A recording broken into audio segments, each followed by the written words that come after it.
It's like the middle of the night. I don't even know what time it is really. And I'm bored, so let's see, what do I have? Okay. The first one is from No, I'm Not Going Without You. I love your URL. And it says, why do you kill us with worthy? And I don't really have an answer to that. I'm sorry. It's happier now, you know, so it's not so bad. Okay. And then from Whoa My Ninja, it says, why are you so flawless, both at fanfic writing and in general? So, I don't know how to answer that, but thank you for the sentiment. Okay. From Tiva Fan, yep, that's me. Okay. Let's see. How do you come up with the worthy fanfiction idea? I don't know that either. It was a two-shot that I wrote last December, like a whole year ago. And I wrote the first part and the second part, and those are the same as the first two chapters of Worthy now. And it ended with Ziva decided to keep Angelina. They didn't even name her in that chapter. But she decided to keep Angelina. And that was the end of it, and it was just supposed to end, and you're supposed to assume it was happily ever after. But, like last October, I got the idea to make it not be happily ever after. And I had, you know, I just started putting Ziva's demons and her postpartum depression, all that other stuff in there.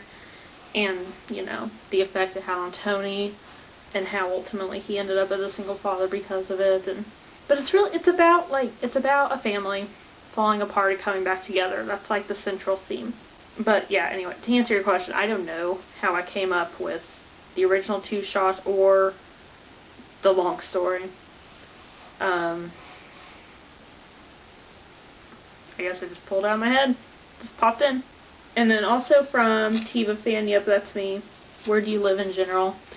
I live in the United States, in the Midwest, like in the middle of the country. It's where nobody goes on vacation and nobody visits because it's boring. That's where I live.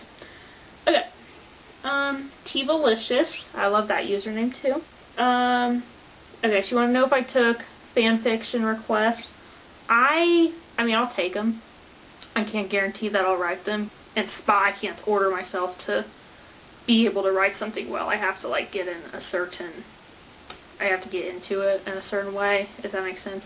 But I take them. And I have a bunch sitting in my Ask box right now, actually, that I'm just keeping for, like, inspiration. On a day when I don't have any, but I want to write. Okay, and she wanted to know my take on the Tiva turning point. I feel like I've posted stuff about this, so if this is repetitive, I'm sorry.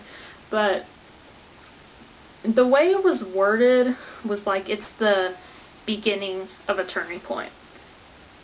Which I find to mean that it's like the start. It's not going to be like this big drastic thing on this Tuesday.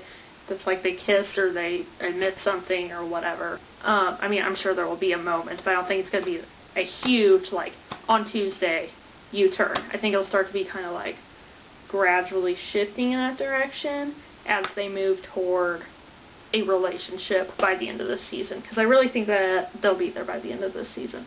Yeah, so I think they're just going to start kind of building toward that.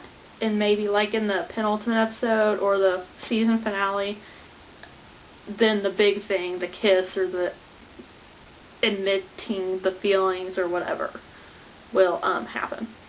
Yeah, so I just think that this is the first episode where we're going to kind of start to see that shift more noticeably than we have, because obviously we've seen a huge shift in their relationship this season. But I think that that'll be the first episode where it's like, obviously we are on board. The ship is sailing, guys. Was that everything? Okay, yeah, I'm done. Thanks for watching. Thanks for asking.